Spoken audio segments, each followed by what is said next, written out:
Welcome to the Butterfly Effect, and today is the 2020 World Championships. What a display from Julian Alaphilippe and the whole French national team. Really putting on a show. The Frenchies, they started the real aggressive racing with 70 kilometers to go. Everything we'd seen from the start to 70K to go was really a formality. It was just getting through that first 110 miles of racing and then getting you to where we were really going to start seeing the favorites battling it out. The French national team was really just trying to start to put the nails in the legs of the riders that weren't going to be there at the favorites. By thinning out the group, it was going to make it easy to figure out who was there to play in today's World Championships and who wasn't. So the two French riders did a really great job with 70K to go to really pick up the pace and start to put the hurt on the riders. And it does hurt when you already have 110, 120 miles in your legs. Any kind of acceleration on a 10% climb like we were viewing today at the World Championships is going to start putting nails into the legs. After that, we see the Belgium team. They're always a player on the World Championships course. It never fails. Every year, the Belgium team is there to deliver and put on a show. So after the French team, the Belgium team gets on the front. And now with 40K to go, we see Tadej Pogacar, this year's 2020 Tour de France winner, taking a solo effort. I was a little dumbfounded by the move. Is it possible that it could go the distance? It's always possible that someone who just won the Tour de France 1 week ago has the form to really start riding away. But single-handedly, solo by yourself, with the whole Belgium team chasing, it's a tall ask on a one-day race. If we were doing a stage race, we already had 4, 6, 7, 8, 15 days of racing in your legs. That kind of effect is more doable with 40K to go. But at a World Championships, I was just asking myself, he must be doing it and racing for Primož Roglič. I couldn't see any other reason. It's a tall ask to think you're going to ride away at the World Championships with 40 kilometers to go. But okay, it's Tadej Pogacar. He's already done legendary things not less than a week ago. So with that, he put on a show. I think it was more just, though, really to help Primož. In the end, I'm not sure it really did anything. The Belgium team really, they were going to set a pace that was going to tire everyone out anyways. And it looked like it was really going to come down to the last climb, which is when all of the action and the explosion started. First off, we see Marc Hirschi, the young Swiss rider. Again, we just watched him for 3 weeks at the Tour de France. Now we're watching him at the World Championships amongst the best and all of the favorites at this year's Worlds. And he's delivering the first decisive split amongst the favorites on the last climb to go. Michael Kwiatkowski throws in another dig after Marc Hirschi to really start adding the split, and then it was Alaphilippe time. Notice, folks, he waited till near the top of the climb and he throws in his acceleration.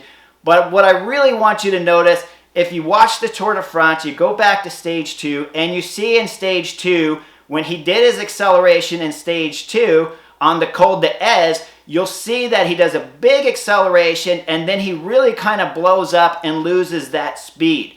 Okay, later it's Yates that comes across and helps Marc Hirschi, Julian Alaphilippe, and Yates, and they all go to the line together, and it's Julian Alaphilippe that wins stage 2 with experience, panache, timing, everything. But today at this 2020 World Championships, the Julian Alaphilippe that we were watching is not the one from the Tour de France, it's the one from last year's 2019 Tour, where he had an immense amount of energy, an explosive energy to not only have that attack, but after the attack only needs a very slight breather and then just attack again. You see him go. He never needs to slow down. He's either going fast or really fast. Now behind, you saw Jakob Fuglsang. That was really the time for Jakob to win this 2020 Worlds. If he ever had a chance, that was it. He was halfway across to Julian Alaphilippe. He had Michael Kwiatkowski just trying to bridge back to him. And of course, Wout van Aert attaches just as they crest the top of the climb. But those three, they need a little bit of rest and recovery. Then 2 more riders attach on. And of course, that causes the tactical game amongst the favorites behind to see who wants to work the most and catch Alaphilippe. Alaphilippe, we all know, can drop down the descents incredibly fast and take maximum risk, but it's none other than the Swiss young rider, Hershey, who we also saw at the Tour de France. He can descend too. So no one's really gaining or losing time on the descent. And as we get down into the town and we come onto the circuit, I want you to go back and you see between kilometer 2 and 2 to go and about 1.5 to go, right in there, I think closer to 1.5, you'll really see where Julian Alaphilippe secures this win. And you'll see Wout van Aert do a big pull. His pull was massive and it was strong. And the problem is when you do a pull that strong at the end of the race, that really hurts the other 4 riders. And so when he pulls and he finishes his pull, because he did a big pull, it's not a very long pull, but now no one else could come through because it's Wout van Aert. We all watched him for 3 weeks at the Tour de France of how strong he is. When you got to follow a rider like Wout van Aert and you're a GC rider, it's difficult for a rider of someone that was my size to stay. I mean, my size, these guys are racing at 140, 145 pounds, but Wout van Aert, this guy's 175. So when he's accelerating, that power on the pedals is really just hurting the other 4 riders. It's impressive to watch on TV, and you go, Chris, he needed to do it in order to make it happen. But that big acceleration made it so no one else could pull through. If he does about 2K, 3K less, but pulls longer, all the riders could come through. Maybe there's even a chance you pull back 5 or 7 seconds, and then in the sprint, there might be a chance of catching Julian Alaphilippe. It's a little bit far-fetched because Julian looked fabulous today, but it would have definitely, you can't argue that it would be closer, and you're in with the shot. But as you see, Wout van Aert, when he pulls off, no one can really come around the guy because he's just that strong, and that's when the gap goes from 12 to 17 seconds. And when you lose time with 2K to go, there's no chance you're going to win. That's for sure. Julian Alaphilippe, a well-deserved victory. Tactically astute as always. I sometimes, when you watch him race, I can't understand how he can be so good and always wasting a little bit of energy here and there.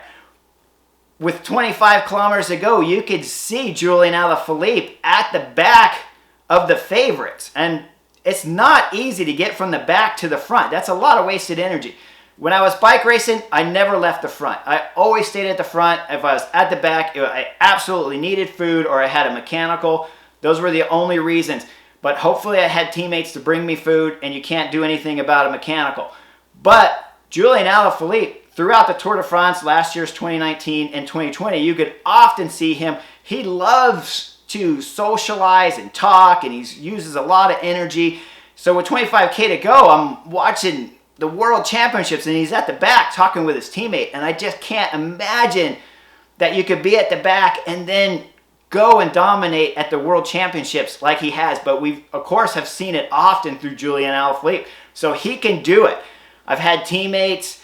Peter Van Petergem was the same at the Classics. He loved to chat in the back of the group and socialize with everyone. And then when the hammer goes down, he just jumped out to the side and would blitz to the front. Julian Alaphilippe's a lot the same. He's always charismatic and he's always doing something for the cameras or something chatting. But with 25K to go, it's incredible to see him still back there treating the World Championships the way he is, and then with the last climb, having the energy to pass everyone, get to the front, destroy the best one-day classic riders and the best stage race riders in the world, because they're all there. That's what's amazing about the World Championships, is you're watching the best classic riders and you're watching the best stage race riders really duking it out. So when Julian Alaphilippe goes, he is the hybrid of both. He's small, he's tiny, he's powerful, he has explosive energy, but he has the ability to explode and then keep the power on the pedals and then explode with every little rise in the road that is coming at him so that he never loses speed. He was fabulous at today's World Championships. I love to watch him race. I look forward to him in the classics that are coming up with Flèche Wallonne and Liège-Bastogne-Liège. He's going to put on a show for us. This has been an amazing 2020 season. It was remarkable to just finish the Tour de France, and now this morning to be watching the World Championships. And on Wednesday, we're going into the Classics. I hope you enjoyed the butterfly effect today, and I'll see you real soon. Flesh Wallone.